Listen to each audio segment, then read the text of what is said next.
இன்னைக்கு புதுசா ஒரு விஷயத்த பத்தி கத்துப்போமா? நான் ஒரு ஐடி கம்பெனியில பிராணாயாமா மெடிடேஷன் செஷன் எடுக்கிறேன். அதில ரீசென்ட்டா நாங்க ஆர்ட் தெரப்பியும் ஆட் பண்ணிக்கிட்டோம். இந்த ப்ராசஸ் ரொம்ப சிம்பிள். ஆனா ரொம்ப இன்ட்ரஸ்டிங்கா இருக்கும். ஒரு பென்சிலும் பென்னும் இருந்தா போதுங்க. டோட்டல் ரிலாக்சேஷன் மோடுக்கு நம்ம போக முடியும். சிம்பிளா சில பேட்டர்ன்ஸ் நான் ஸ்டாப்பா கன்டினியூஸா 20 மினிட்ஸ் ட்ரா பண்ணுவோங்க. இது பண்ணும்போது நீங்க அந்த டிராயிங் இது மட்டும் தான் உங்க கான்சன்ட்ரேஷன்ல இருக்கணும்.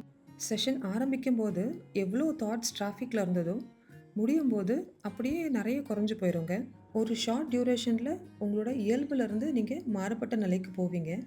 அது உங்களுக்கு ஒரு ஸ்டெபிலிட்டி குடுக்கும். உங்களோட ஆங்ஸைட்டி, ஸ்ட்ரெஸ்ஸும் குறையறதோட, உங்களோட டெசிஷன் மேக்கிங் எபிலிட்டியும் இம்ப்ரூவ் ஆகும். செஷனுக்குள்ள போவோமா? ஒரு பேப்பரும் பென்சிலும் எடுத்துக்கோங்க.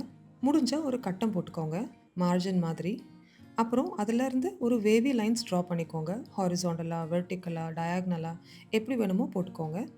இதோட இன்டர்செக்ஷன் எல்லாமே ஒரு ஷேப் குடுக்கும். அந்த ஷேப்ப நம்ம பிளாக் ஸ்கெட்ச்ல வரைய போறோம்.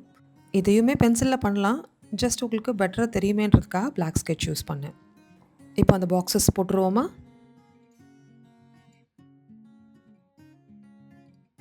இப்போ அந்த ஷேப்ப ஃபில் பண்ண போறோம். இதில லைன்ஸ் வச்சும் போடலாம், பேட்டர்ன்ஸ் வச்சும் ஃபில் பண்ணலாம். நான் இங்க லைன்ஸ் யூஸ் பண்ணியிருக்கேன். வேற வேற லைன்ஸ் யூஸ் பண்ணியிருக்கேன். அவுட்புட் எப்படி இருக்குன்னு பார்ப்போமா? அவுட்புட் கிட்டத்தட்ட இப்படி தாங்க இருக்கும். நீங்க ஒரு 20 மினிட்ஸ் இந்த பிராக்டிஸ பண்ணிட்டு எனக்கு ஷேர் பண்ணுங்க. உங்களுக்குள்ள நீங்க என்ன சேஞ்சஸ் ஃபீல் பண்ணீங்கன்னு.